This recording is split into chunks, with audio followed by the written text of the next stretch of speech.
পাঁশকুড়ার শান্তি সম্প্রীতি বজায় রাখতে প্রতিনিয়ত পেট্রোলিয়াম জাত দ্রব্যের দাম বৃদ্ধির প্রতিবাদে আগে পুনর্বাসন তারপর হকার উচ্ছেদ এবং বুলডোজার রাজনীতি প্রতিবাদে পাঁশকুড়া জোনাল সাংগঠনিক কমিটির ডাকে আজ পাঁশকুড়া থানাতে ডেপুটেশন দিল সিপিআইএম।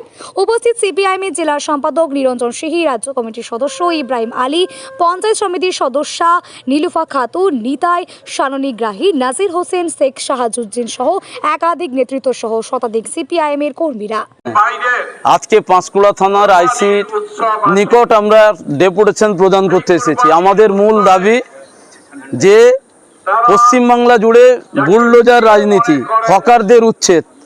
আমরা বলছি যে হকার উচ্ছেদ করার আগে হকারদের নোটিশ দিতে হবে, বিকল্প তাদের জায়গা পুনর্বাসনে ঠিক করতে হবে, যাতে তারা জীবন জীবিকা নিয়ে বাঁচতে পারে তার ব্যবস্থা সরকারকে দায়িত্ব নিতে হবে, তারপর তার ভাঙতে হবে।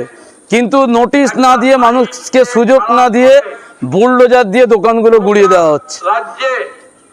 আমরা আজকে ডেপুটেশনে উপস্থিত হয়েছি এই কারণে যে সারা রাজ্য জুড়ে নতুন করে ঈদুজ্জোহার নামে, কুরবানির নামে মানুষের মধ্যে একটা আতঙ্কের পরিবেশ তৈরি করার চেষ্টা হচ্ছে। আমরা বলছি যে সরকারি যা নিয়ম আছে, নিয়ম মেনে কুরবানি হোক, ধর্ম পালন হোক, মানুষের মধ্যে যেমন আতঙ্কের পরিবেশ না থাকে।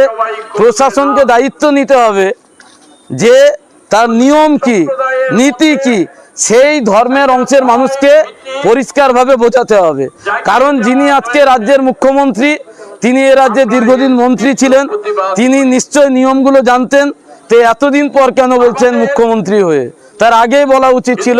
তাই আমরা চাই যে মানুষ তার শান্তিপূর্ণভাবে ধর্ম পালন করুক, হিন্দু, মুসলিম, খ্রিস্টান, শিখ সবাই মিলে যাতে আমরা এই দেশে বসবাস করতে পারি শান্তিভাবে। আমরা আজকে স্মারকলিপি প্রদানে এই কথাগুলো আমরা তুলে ধরি।